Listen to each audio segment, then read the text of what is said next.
今回は主に指導者の方からリクエストの多かった小学生向けのバツ10ステップ練習方法について紹介していきます。これは僕が実際に小学生に行っているおすすめの練習方法です。小学生向けとは言っても中学生や一般の方にも効果的な練習方法ですので、反応を早くしたい方や一歩目を素早くしたい方はぜひ試してみてください。動画の最後には個人練習ができるような映像も載せましたので、そちらを見ながら練習していただければと思います。では早速いきましょう。まず練習をするにあたって意識すべきポイントを押さえていただきたいので、バツ10ステップについて簡単におさらいします。最大のポイントはバツ10をすることと行きたい方向の真逆に足をつくということです。これは常に意識しながら行うわけではありませんが、頭の片隅に置いておいてほしいです。では一流選手の実際の動きを参考にしてみましょう。例えばこちらのシーン、おそらく相手のラケットの向きから右へ行こうとしたのですが、シャトルが飛ぶ方向を判断して左後方へ方向転換しています。ここまでは右へ体重移動しているのですが、右足をバツ10して再び右足を右斜め前に突き左後方へステップしています。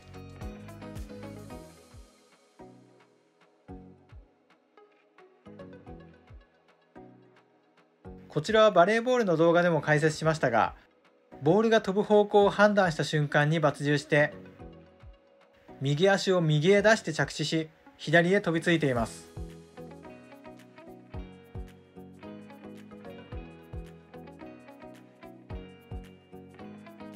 こちらはサッカーの長友選手のディフェンスです。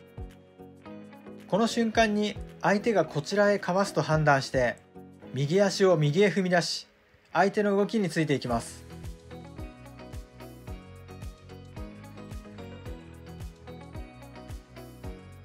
ちなみにドリブル突破でもよく使われます。こちらはメッシ選手のドリブルですが、まずキックフェイントをして右へ切り返し、こちらへ抜けると思わせますが、右足を大きく右へ出して着地して左へ方向転換しています。これらはどれもバツ10して行きたい方向の真逆へ足を出すというバツ10ステップを行っています。瞬間的に無意識にこの動きができれば一歩目はまず間違いなく素早くなります。しかし小学生など小さいお子さんにバツ10して行きたい方向の真逆へ足を出すんだよと説明してもほぼ伝わりません。そこで僕が行っているのが気をつけの姿勢からダッシュする練習です。このように両足を揃えて気をつけの姿勢で立ち、合図に反応してダッシュするという練習方法です。合図はコーチが行えば良いのですが、僕が一人で行って撮影するためにビーチボールを使って動画を作りました。反応してバツ10ステップをする練習ができれば良いので、ある意味合図は何でも良いです。合図に反応してとにかく一瞬で全力でダッシュするようにします。この動画のように一歩でも良いですし、数メートルダッシュしても良いと思います。やってみるとわかるのですが、このように気をつけをしているとそのまま進行方向に足を出そうとするとかなり出遅れます。比較すると一目瞭然です。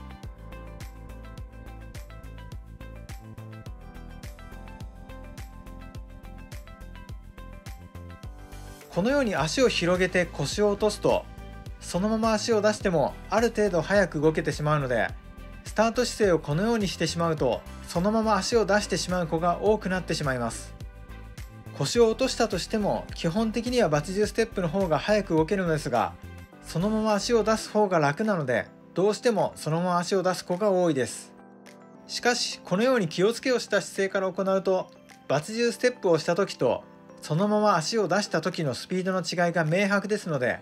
選手自身がその違いをはっきりと理解できるのです。すると自然と早く動けるバツ10ステップを使うようになっていきます。そしてこれを数週間数ヶ月と練習を重ねて徐々に足を開いて腰を落として練習していくことで、腰を落とした姿勢からでもしっかりバツ10ステップで動けるようになってきます。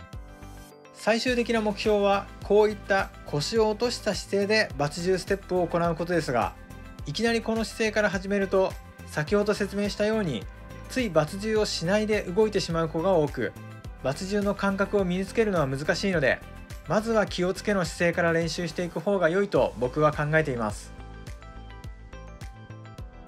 いきなり360度全ての方向へ動くのは難しいので、右だけで何度も行い、次に左だけで行い、できるようになってきたら左右へランダムに行うなど、徐々にレベルを上げていくと良いです。できる子はすぐにできるので、選手の様子を見ながら判断しますが、基本的には右または左のみで行い、できるようになったら左右のみで行います。